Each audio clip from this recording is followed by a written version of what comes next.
जय आदिवासी। थोड़ा जोर थी बोलो। अहिया गोंधीना नेताए બે ચાર માણસો મોકલ્યા છે। गोंधीना नेताने ओळखो છો ને બધા?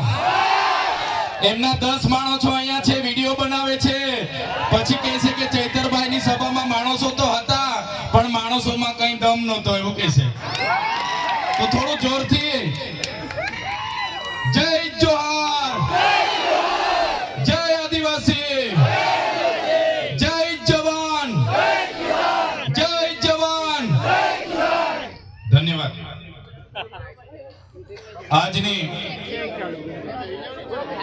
સભામાં પંચમહાલની આ પવિત્ર ધરતી પર, ક્રાંતિકારી ધરતી પર અહીંયા મારી સાથે ઉપસ્થિત આમ આદમી પાર્ટીના યુવા અધ્યક્ષ એવા બ્રિજરાજભાઈ સોલંકી, વિદ્યાર્થીના યુવા નેતા આમ આદમી પાર્ટીના યુવા નેતા એવા યુવરાજસિંહ જાડેજા, પંચમહાલ જિલ્લાના આમ આદમી પાર્ટીના પ્રમુખ એવા પ્રવીણભાઈ રાઠવા, સાથે મુકેશભાઈ રાઠવા, સાથે મંચસ્થ ઉપસ્થિત તમામ આગેવાનો અને જેમણે આયોજન કર્યું છે એવા આપણા ગોપાલદાસ મહારાજ, જેમને આપણે ગૌતમદાસ મહારાજ તરીકે ઓળખીએ છીએ, એમના માટે પણ જોરદાર તાળીઓ પાડીએ। આજની આ સભામાં મીડિયા મિત્રો પણ આપણે લાઈવ કરવા માટે અને આપણો સંદેશો પૂરા ગુજરાતમાં પહોંચાડવા માટે ઊભા છે। પોલીસ અધિકારીઓ પણ સવારથી જ ખડે પગે આ કાર્યક્રમને સરળતાથી રાય, કાયદો વ્યવસ્થા જળવાય એના માટે ઊભા છે। ત્યારે સૌ માટે એકવાર જોરદાર તાળીઓ પાડી લે। સાથીઓ, હું મારી જાતને ભાગ્યશાળી માનું છું, હું ગૌરવશાળી માનું છું, કેમ કે આજે જે રૂપસિંહ નાયકના વંશજો છે, રવજી નાયકના વંશજો છે, આપણે અહીંયા બાબલિયા નાયકના વંશજો છે, તમામ ક્રાંતિકારી લોકોના વંશજો વચ્ચે આવીને હું મારું વક્તવ્ય આપું છું। ત્યારે આ અવસરમાં હું પોતાને પણ ખૂબ ભાગ્યશાળી માનું છું। સાથીઓ, દેશના ઇતિહાસમાં ભલે આપણા પૂર્વજોએ ક્રાંતિ કરી એને દેશના ઇતિહાસમાં સ્થાન આપવામાં નથી આવ્યું। તમે જાણો છો, દેશનો ઇતિહાસ 1857 ના વિપ્લવથી બતાવવામાં આવે છે। એમના પહેલા શહીદ જેને ફાંસી આપી એવા મંગલ પાંડેથી બતાવવામાં આવે છે। સાથીઓ, આપણે જે ધરતી પર ઊભા છે એ ધરતીનો ઇતિહાસ એવો છે, અંગ્રેજો જ્યારે ગુજરાતને પોતાની સાથે લીધું, ગુજરાતમાં બ્રિટિશ શાસનની શરૂઆત થઈ, ત્યારે સૌથી પહેલા જો ગુજરાતમાં કોઈ ક્રાંતિ થઈ હોય તે પંચમહાલ જિલ્લામાં 1818 માં પહેલી ક્રાંતિ થઈ હતી। અને ક્રાંતિ કરનારા નાયક સમાજના આપણા પૂર્વજો હતા, ભીલ સમાજના આપણા પૂર્વજો હતા। અને બીજો જે વિદ્રોહ ગુજરાતમાં જો કોઈએ કર્યો હોય તો 1826 માં પંચમહાલની ધરતી પર આપણા પૂર્વજોએ બીજો વિદ્રોહ અંગ્રેજો સામે કર્યો। ત્યારે સાથીઓ, 1838 થી લઈને 1868 સુધીની ક્રાંતિ આ ધરતી પર કરનારા આપણા પૂર્વજો, નાયકો, ક્રાંતિવીરો, ભીલો ક્રાંતિવીરો એ આપણા પૂર્વજો હતા। આપણા બાપ દાદાઓ અભણ હતા, આપણે ગરીબ હતા, એટલે આપણા ઇતિહાસને આજે આ સરકારો છુપાવી રહી છે। આપણો ઇતિહાસ એ ગૌરવશાળી હતો। આઝાદીના 78 વર્ષ પછી પણ આદિવાસીઓના ઇતિહાસને છુપાવવામાં આવે છે। સાથીઓ, તમે જાણ્યું હશે 1838 માં રૂપસિંહ નાયકની આગેવાનીમાં આ ધરતી પરથી અંગ્રેજો સામે આંદોલન શરૂ થયા અને આ આંદોલનને દબાવવા માટે 1839 માં બ્રિટિશ સામ્રાજ્યના કમિશનરની અહીંયા નિયુક્તિ થઈ। 1844 માં અહીંયા પોલિટિક્સ એડન્સની નિયુક્તિ થઈ। અને તમે બધા જાણો છો 1857 નો જે વિપ્લવ થયો, આ વિપ્લવમાં પણ આપણી ધરતીના રૂપસિંહભાઈ નાયક અને કેવળસિંહ નાયકની આગેવાનીમાં ખૂબ મોટો મહાસંગ્રામ થયો। અને આ વિસ્તારમાં આપણા આદિવાસી પૂર્વજોએ અંગ્રેજોને પણ ઘૂસવા નથી દીધા। એ સંગ્રામમાં 33 વર્ષ સુધી આપણા લોકોએ સામે લડાઈ આપી, તીર કામઠા સહિત લડાઈ આપી।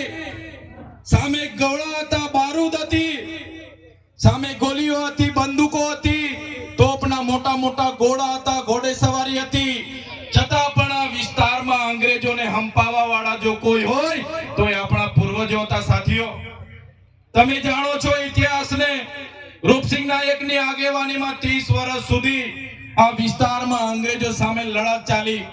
તમને ખબર છે 1868માં જ્યારે જાન્યુઆરીમાં રૂપસિંહ નાયક અને જોરિયા પરમેશ્વર જેમની આગેવાનીમાં 1868માં અહીંયા યુદ્ધ થયું, અંગ્રેજોની લશ્કર અને અહીંના સ્થાનિક રજવાડાના લશ્કર સામે યુદ્ધ છેડ્યું.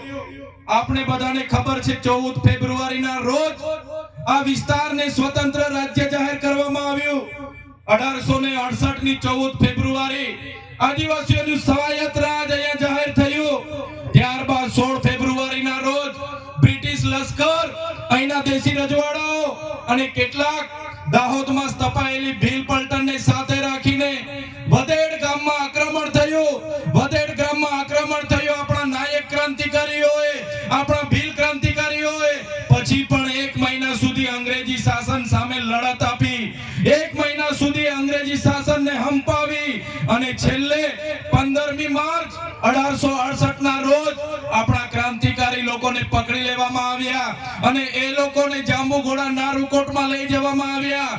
15 દિવસ બાદ એટલે કે 31 માર્ચના રોજ 31 માર્ચ 1868 ના રોજ અહીંયા નવી કોર્ટ ચાલુ કરવામાં આવી અને 15 દિવસ સુધી મુકદ્દમો ચાલવામાં આવ્યો અને 15 દિવસ બાદ એટલે કે 16મી એપ્રિલના રોજ આપણા રૂપસિંહ નાયક, જોરિયા નાયક, બાબલિયા નાયક, બાબરિયા નાયક, રવજી નાયક જેવા 5 ક્રાંતિકારીઓને ફાંસીના માચડે પર ચડાવી દેવામાં આવ્યા.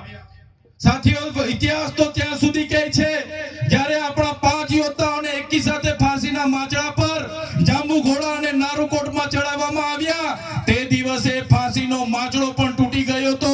એ આપણા પૂર્વજોની તાકાત હતી. સાથીઓ, 5 લોકોને ફાંસીના માચડા પર ચડાવી દીધા અને ભાઈજી બારિયા એમની સાથે 42 જણોને આજીવન સજા ફરમાવવામાં આવી. ત્યારે સાથીઓ, મને ગર્વ થાય છે કે તમારા ગામોમાં જે ક્રાંતિ થઈ, જળ જંગલ જમીનના અધિકારોની ક્રાંતિ થઈ, સ્વતંત્ર સેનાનીઓની ક્રાંતિ થઈ, સ્વતંત્રતા માટે ક્રાંતિ થઈ, ત્યારે મારી સામે આ ધરતી પર એમના પૂર્વજોના, એમના ઇતિહાસના વંશજો મારી સામે ઊભા છે. તો આ ચૈતર વસાવા તમને બધાને હું નમન કરું છું. ત્યારે સાથીઓ, આજે તમે જોયું હશે આ જંગલ ખાતાવાળા આપણા વિસ્તારોમાં આવે છે અને આપણને કહે છે કે ભાઈ આ જંગલ ખાલી કરો, આ જંગલ ખાતાની જમીન છે.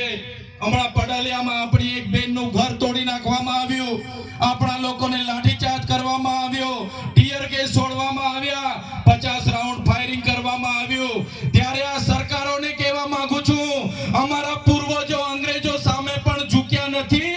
એ ગોરા અંગ્રેજોને પણ અમે હરાવી દીધા છે.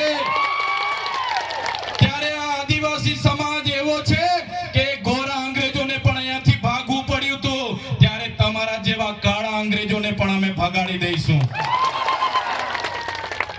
ત્યારે જંગલ ખાતાને કહેવા માંગીએ છે, તમારો જંગલ ખાતાનો કાયદો 1864માં અંગ્રેજોએ બનાવ્યો હતો.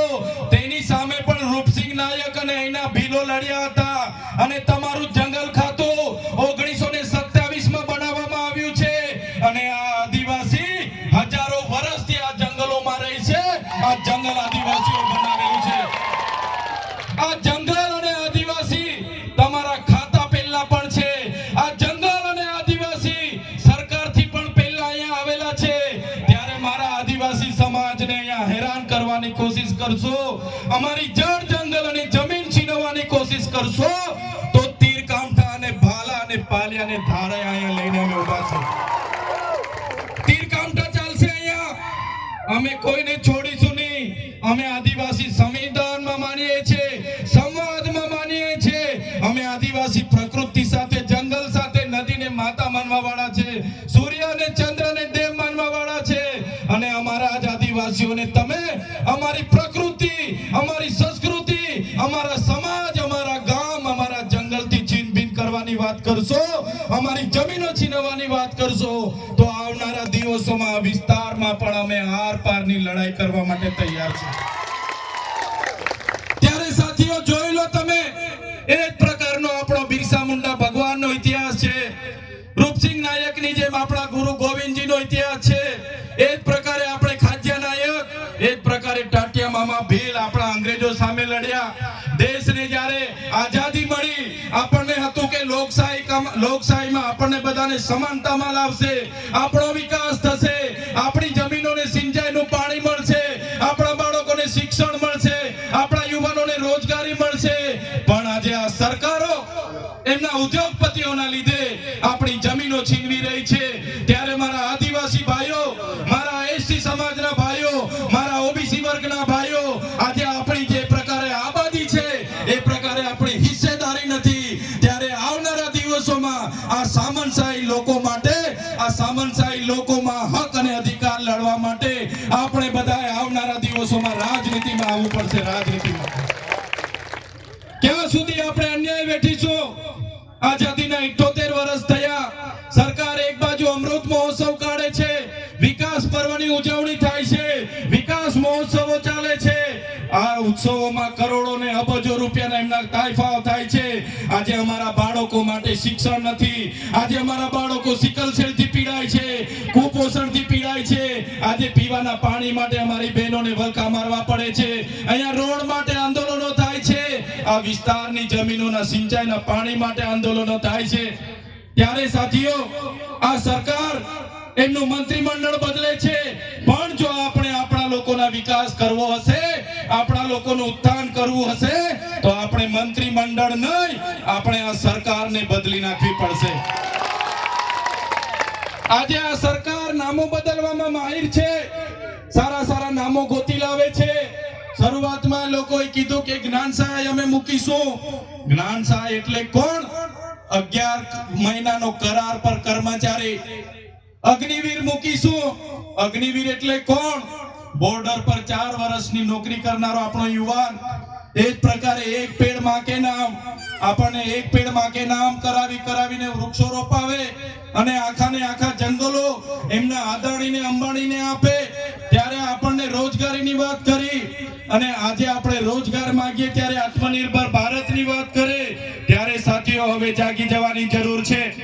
2014 જ્યારે લોકસભાની ચૂંટણી હતી, અબ કી બાર મોદી સરકારના નારા સાથે લોકો આપણી વચ્ચે આવ્યા. આપણને કીધું કે આતંકવાદ ખતમ થઈ જશે, આપણને કીધું ભ્રષ્ટાચાર ખતમ થઈ જશે, ખેડૂતોની આવક ડબલ થઈ જશે, બધાને ન્યાય મળી જશે, બધાના ખાતામાં 15 લાખ રૂપિયા આવશે. આમ કરીને અબ કી બાર મોદી સરકાર બની ગઈ. બાદમાં 2019 પાછા આવ્યા, એમણે કીધું ફિર સે એક બાર મોદી સરકાર, ફિર સે એક બાર મોદી સરકાર, ફિર સે એક બાર મોદી સરકાર. ત્યારે આપણને હતું કે ફરી એકવાર મોદી સરકાર લઈને આવીએ આપણે, આપણો બધાનો ઉદ્ધાર થશે, 2 કરોડ રોજગારી મળશે, 15 લાખ રૂપિયા આપણા ખાતામાં આવશે, અને એ ફિર સે એક બાર મોદી સરકાર બની ગઈ. સાથીઓ, આપણે ફરી 2024 એ લોકો આપણી વચ્ચે આવ્યા. અબ કી બાર 400 પાર, અબ કી બાર 400 પાર, અબ કી બાર 400 પાર. અને અબ કી બાર 400 પાર થઈને ત્રીજી વાર પણ મોદી સરકાર આવી. શું તમને લાગે છે આતંકવાદ ખતમ થઈ ગયો? શું લાગે છે આતંકવાદ ખતમ થઈ ગયો? શું ભ્રષ્ટાચાર ખતમ થઈ ગયો? પાકિસ્તાનના ઘરમાં ઘૂસીને આતંકવાદીઓને મારી નાખ્યા, ચીનના લોકોને લાલ આંખ બતાવી, તમારા ખાતામાં 15 લાખ આવી ગયા. બસ આ છૂટા વાયદાઓ, ખોખલા વાયદાઓ કરીને રાજ સત્તામાં આવેલી આ સરકાર હવે આપણને કહે છે કે 2047 વિકસિત ભારત બતાવીશું. 2047 વિકસિત ભારત બનાવવાની આજેથી વાત કરે છે. 2047 તમે પણ હશો કે નહીં હશો, અમે પણ હશો કે નહીં હશો, પણ 2047 ની અમે રાહ નથી જોવાના. 2027 તમારી સરકાર બદલી દેવાના છે. આ નામો બદલવામાં માહિર આ ભાજપની સરકાર મનરેગા યોજનાનું આખું નામ બદલી નાખ્યું. ત્યારે આ ભાજપની સરકારને કહેવા માંગુ છું, મનરેગા યોજનાનું નામ બદલવાથી તમારા કૌભાંડો દબાઈને નથી જવાના, તમારા પાપ ઢંકાઈ નથી જવાના. તમે મનરેગાનું નામ બદલો કે મનરેગાનું કંઈ પણ કરો, પણ તમારા નેતાઓએ કરેલા કૌભાંડ અમે ક્યારે ભૂલવાના નથી. એનો જવાબ આ તાલુકા જિલ્લામાં અમે આપવાના છે. ત્યારે મનરેગામાં કૌભાંડ થયા, નળ સે જલમાં કૌભાંડ થયા, જાતિના દાખલાઓમાં કૌભાંડ થયા, 73 એની જમીનોમાં કૌભાંડ થયા. ત્યારે આ કૌભાંડોનો બદલો હવે તાલુકા જિલ્લામાં લેવાનો છે. સાથીઓ, તાલુકા જિલ્લા પંચાયતની ચૂંટણી આવે છે. મારે યુવાનોને આહવાન છે, મારે વડીલોને આહવાન છે, મારી માતા બહેનોને આહવાન છે, આવનારી તાલુકા જિલ્લા પંચાયત માટે તૈયાર થઈ જાઓ. હવે કોંગ્રેસના શરમ અને ભાજપનો સંબંધ હવે ભૂલીને આવનારી ચૂંટણીમાં ઉમેદવાર બનો. તમે લડો, જીતો અને આવનારા દિવસોમાં આપણા લોકોનું કામ કરો. એ વાત કરવા માટે અમે આવ્યા છે. આ ભ્રષ્ટાચારી ભાજપે એમના શાસનમાં પેપરો ફૂટે છે, નકલી ભારમાળા ચાલે છે, ટોલ નાકામાં લૂંટ ચાલે છે. ત્યારે એમને હવે બદલવાની જરૂર છે. આજના મંચ પરથી સૌપ્રથમ હું કહેવા માંગુ છું, અહીંયા જેટલા પણ પોલીસ અધિકારીઓ હોય એમના માટે એકવાર જોરદાર તાળીઓ પાડી લો. પણ સાથીઓ, પોલીસ અધિકારીઓ હોય કે જંગલ ખાતું હોય, કેટલાક અધિકારીઓ, ઉચ્ચ અધિકારીઓ ભાજપના નેતાઓના ઈશારે અમારા લોકોને રસ્તા ઉપર ઊભા રાખીને હેરાન કરે છે, લૂંટે છે, અમારા લોકોની જમીનો સંપાદન કરે છે. ત્યારે એવા પોલીસ અધિકારીઓને પણ કહેવા માંગુ છું, આ આદિવાસી સમાજ છે, અમને સેંચોડશો નહીં, નહીં તો તમારા આવનારા દિવસોમાં પટ્ટા ઉતારતા અમને વાર નહીં લાગે. અમે અમારા ઘરમાં ધારિયા, પાલિયા, ભાલા અને તીરકામઠા એ શણગાર માટે નથી મૂક્યા. જે દિવસે અમને જરૂર પડશે લઈને રસ્તા પર ઉતરતા પણ અમને આવડે છે. અમારા આદિવાસીઓની જમીન છીનવાશે, અમારી બેટીઓ સાથે અત્યાચાર થશે, અમારા યુવાનો સાથે અત્યાચાર થશે, કે જંગલ ખાતાના અધિકારીઓ અહીંયા આવીને લાઠીચાર્જ કરશે. તે દિવસે અમે તીરકામઠા, ભાલિયા, પાલા લઈને રસ્તા પર ઉતરતા અમને વાર નહીં લાગે.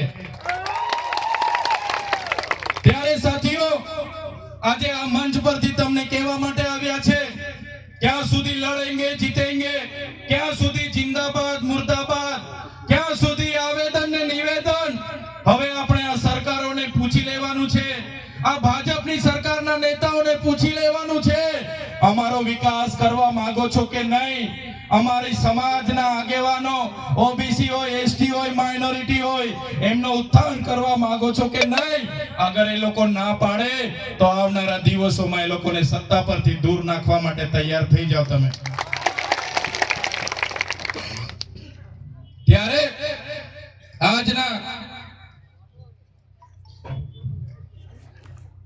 આજના કાર્યક્રમમાં આજુબાજુ વિસ્તારમાંથી આવેલા વડીલો, યુવાનો, માતા બહેનો, તમે બધાએ જોયું હશે, દેશ આઝાદ થયો, લોકશાહી આવી, લોકશાહીના ઢબે આજે દેશ ચાલતો નથી. કેટલાક ચુનિંદા નેતાઓ પોલીસનો દુરુપયોગ કરી રહ્યા છે, ઉદ્યોગપતિઓના ઈશારે જંગલ વિભાગનો દુરુપયોગ કરી રહેલા છે. આપણે ડેમોમાં જમીનો આપી, નહેરોમાં જમીનો આપી, રોડ રસ્તામાં જમીનો આપી, કોરિડોરમાં જમીનો આપી, અને આજે આપણા વિકાસ માટે આપણે ભીખ માંગવી પડે છે. ત્યારે મારા સાથીઓને વિનંતી કરવા માટે આવ્યો છું કે આવનારા દિવસોમાં ચૂંટણીઓ આવે છે. તાલુકા અને જિલ્લાની ચૂંટણીઓમાં આમ આદમી પાર્ટી તમને આહવાન કરે છે, માન્ય કેજરીવાલજી તમને આહવાન કરે છે, માન્ય ભગવત માનજી તમને આહવાન કરે છે, અમારા પ્રદેશ પ્રમુખ ઈસુદાન ગઢવીજી, ગોપાલ ઇટાલિયાજી તમને આહવાન કરે છે. તમે અમારી સાથે આવો અને પરિવર્તનની આ લડાઈમાં તમે સહભાગી બનો. આવનારા દિવસોમાં તાલુકા જિલ્લા પંચાયત હોય, આવનારી વિધાનસભા હોય, આવનારી લોકસભા હોય, આપણે પરિવર્તન લાવીને આ ભાજપની સરકારને આ વિસ્તારમાંથી જાકારો આપીએ એ વિનંતી કરવા માટે અમે તમારી વચ્ચે આવ્યા છે. તમે જોયું હશે કે આદિવાસી સમાજ માટે અમે બોલીએ, વિદ્યાર્થીઓ માટે બોલીએ, યુવાનોની રોજગારી માટે બોલીએ, આ વિસ્તારમાં ડેમોના પાણી મળે એના માટે બોલીએ, ડેમોમાં જે ગામો વિસ્થાપિત થયા એના માટે બોલીએ. ત્યારે આ સરકારને ગમતું નથી. આ સરકાર અમને પણ અવારનવાર જેલોમાં નાખે છે, અમારા પર દમન ગુજારે છે, અમારા પર અત્યાચાર ગુજારે છે, અમારા કાર્યકરો પર ખોટા કેસ કરીને પોલીસ સ્ટેશને લઈ જવામાં આવે છે, એ કાર્યકરોને ડરાવવામાં આવે છે, ધમકાવવામાં આવે છે, કહેવામાં આવે છે કે આમ આદમી પાર્ટીને છોડી દો, તમે ચૈતર વસાવાને છોડી દો। પણ એવા પોલીસ અધિકારીઓને પણ કહેવા માંગીએ છીએ, हमारा टाइम 2027 में आने वाला है, अपना टाइम आने वाला है। જ્યારે અમારો સમય આવશે તમારા બધા જ પોલીસ અધિકારીઓની તે દિવસે અમે ફાઇલો લઈને બેસવાના છે, બધાને અમે મેડલ આપવાના છે, બધાને પ્રમોશન આપીને આ વિસ્તારની જેલોમાં અમે મોકલવાના છે। ત્યારે સાથીઓ કોઈ ડરવાની જરૂર નથી, તમારી સામે તમારો ભાઈ, તમારો દીકરો, તમારો નેતા ચૈતર વસાવા ઊભો છે। પોલીસે, ભાજપના નેતાઓએ, ભાજપના પોલીસ અધિકારીઓએ 19 વખત અમારા પર એફઆઈઆર કરી છે, 7 વખત અમને જેલમાં નાખ્યા છે, અમને ડરાવવાની કોશિશ કરી છે, અમને દબાવવાની કોશિશ કરી છે। પણ આ તમારો ભાઈ, તમે બધા અમારી સાથે છો, કોઈના બાપથી અમે ડરતા નથી।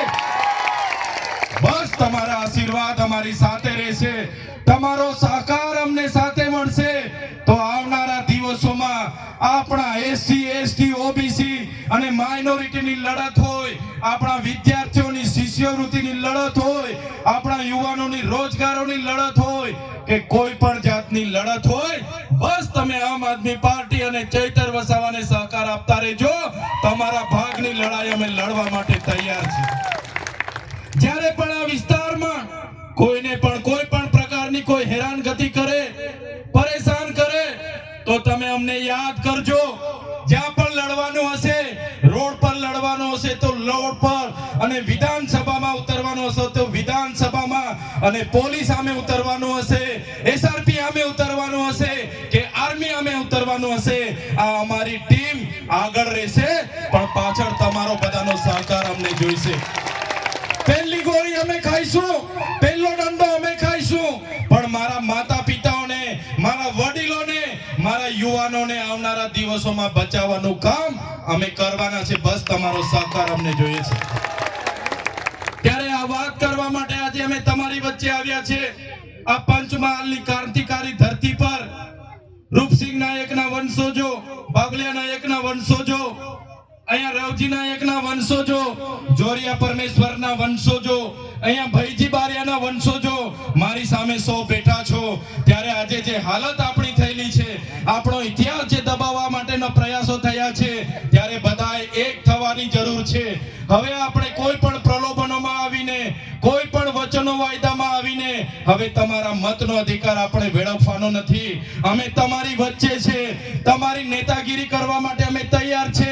આમ આદમી પાર્ટી એ આદિવાસી સમાજ સાથેની પાર્ટી છે। આપણે અનુસૂચિ 5 ની વાત હશે, પૈસા એક્ટ ની વાત હશે, વન અધિકાર અધિનિયમની વાત હશે, 73AA ની વાત હશે, સમસા જજમેન્ટની વાત હશે, વેદાંતા જજમેન્ટની વાત હશે, અને જે પણ આપણી બંધારણના આર્ટિકલ 244 ની વાત હશે, અમે લડવા માટે તૈયાર છે। બસ તમારો સહકાર જોઈએ અમને, તમારા આશીર્વાદ અમને મળતા રહે, એ જ આશા સાથે આજે આપ સૌ અમને સાંભળવા માટે અમારા કાર્યક્રમમાં દૂર દૂરથી સ્વયંભૂ ઉપર ઉમટી પડ્યા છો।